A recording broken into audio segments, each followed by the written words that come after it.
South China सी में चीन की दादागिरी को चुनौती देने के लिए भारत ने कौन सा बड़ा कदम उठाया है। ग्लोबल इकोनॉमी में डॉलर के वर्चस्व को खत्म करने की दिशा में भारत और ब्रिक्स देशों ने एक कौन सा क्रांतिकारी कदम उठाया है। भारत के एनर्जी सेक्टर में आज एक क्या क्रांतिकारी बदलाव हुआ है और 10 साल के लंबे इंतजार के बाद भारत और न्यूजीलैंड के बीच फ्री ट्रेड एग्रीमेंट को लेकर कौन सी बड़ी खबर आ रही है, ये जानने के लिए आप बने रहिए वीडियो पर अंत तक, क्योंकि ये खबरें शायद आपको मेन स्ट्रीम न्यूज चैनल पर भी देखने को नहीं मिलेंगी। तो शुरू करते हैं। पहली खबर आ रही है साउथ चाइना सी से। साउथ चाइना सी में चीन की दादागिरी को चुनौती देने के लिए भारत ने एक बड़ा कदम उठाया है। भारत की घातक ब्रह्मोस मिसाइलें अब वियतनाम की धरती पर तैनात होने जा रही हैं। 20 दिसंबर की रात एक हाई लेवल मीटिंग के बाद यह खबर आई कि भारत ने वियतनाम को ब्रह्मोस सुपरसोनिक क्रूज मिसाइलों की पहली खेप सौंप दी है। वियतनाम इन मिसाइलों को अपने कोस्टल इलाकों में तैनात कर रहा है। यह सीधे तौर पर चीन के 9 डैश लाइन के दावे को भारत और वियतनाम का कड़ा जवाब है। फिलीपींस के बाद वियतनाम दूसरा ऐसा देश बन गया है जिसे भारत ने यह घातक सिस्टम दिया है। इससे भारत का डिफेंस एक्सपोर्ट टारगेट भी नई ऊंचाइयों पर पहुंच गया है। भारत अब सिर्फ शांति का दूत नहीं बल्कि इंडो पैसिफिक में एक नेट सिक्योरिटी प्रोवाइडर की भूमिका निभा रहा है। अगली खबर आ रही है ग्लोबल इकोनॉमी में डॉलर के वर्चस्व को खत्म करने की दिशा में भारत और ब्रिक्स देशों ने एक क्रांतिकारी कदम उठाया है। आज यानी 21 दिसंबर से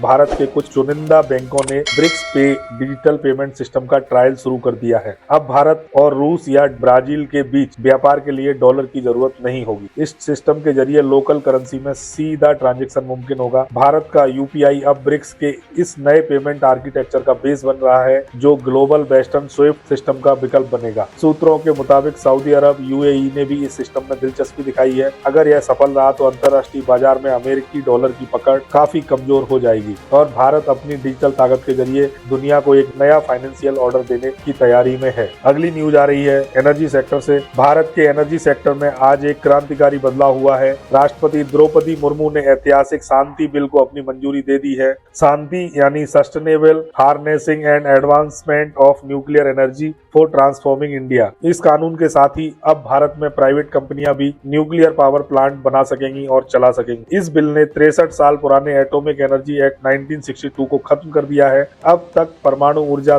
पर सिर्फ सरकार का हक था, लेकिन अब टाटा और रिलायंस जैसे ग्रुप रूसी या अमेरिकी कंपनियों के साथ मिलकर छोटे परमाणु रिएक्टर लगा सकेंगे। सरकार का लक्ष्य 2047 तक परमाणु ऊर्जा की क्षमता को 10 गुना बढ़ाना है। हालांकि यूरेनियम माइनिंग और फ्यूल एनरिचमेंट अब भी पूरी तरह सरकार के नियंत्रण में ही रहेगा। यह फैसला भारत को नेट जीरो लक्ष्य की ओर ले जाने वाला सबसे बड़ा कदम माना जा रहा है। अगली खबर आ रही है न्यूजीलैंड से। 10 साल के लंबे इंतजार के बाद भारत और न्यूजीलैंड के बीच फ्री ट्रेड एग्रीमेंट अब फाइनल होने की कगार पर है। आज 21 दिसंबर को हुई वार्ता के बाद दोनों देश व्यापारिक बाधाओं को कम करने पर सहमत हो गए हैं। न्यूजीलैंड भारत को अपने विश्व प्रसिद्ध डेयरी प्रोडक्ट्स और ऊन बेचना चाहता है। बदले में भारत ने अपने आईटी प्रोफेशनल्स और स्किल्ड लेबर के लिए न्यूजीलैंड के वीजा नियमों में ढील मांगी है। यह डील भारत के कृषि क्षेत्र के लिए चुनौतीपूर्ण हो सकती है, इसलिए सरकार फेज वाइज टैरिफ कटौती पर काम कर रही है। चीन पर निर्भरता कम करने के लिए न्यूजीलैंड अब इंडो पैसिफिक में भारत को अपना सबसे बड़ा और विश्वसनीय बाजार मान रहा है। अगर यह डील साइन होती है तो यह प्रशांत महासागर क्षेत्र में भारत की आर्थिक पकड़ को और मजबूत कर देगी। अगली खबर आ रही है अमेरिका से। अमेरिका से आई एक सनसनीखेज खबर ने दुनिया भर के पावर कॉरिडोर में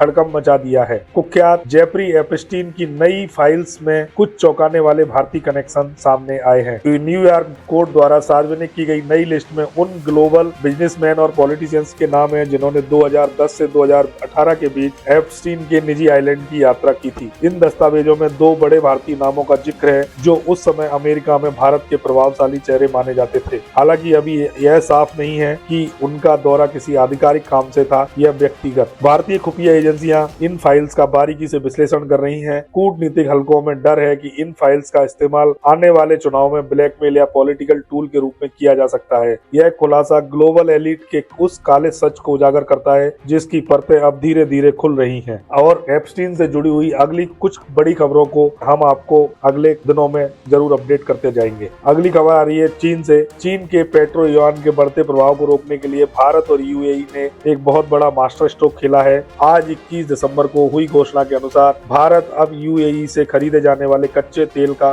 50% भुगतान सीधे भारतीय रुपए में करेगा। हाल ही में चीन ने खाड़ी देशों को युआन में व्यापार के लिए उकसाया था, लेकिन भारत ने यूएई के साथ लोकल करेंसी सेटलमेंट LCS को अनिवार्य करके डॉलर और युआन दोनों पर अपनी निर्भरता कम कर दी है। इससे भारत के विदेशी मुद्रा भंडार फॉरेन एक्सचेंज रिजर्व की बचत होगी और वैश्विक स्तर पर रुपए की साख बढ़ेगी। यह कदम खाड़ी देशों में भारत की बढ़ती सॉफ्ट पावर का प्रतीक है। भारत ने साफ कर दिया है कि वह अपनी एनर्जी डिप्लोमेसी के लिए किसी भी तीसरी करेंसी का मोहताज नहीं रहेगा।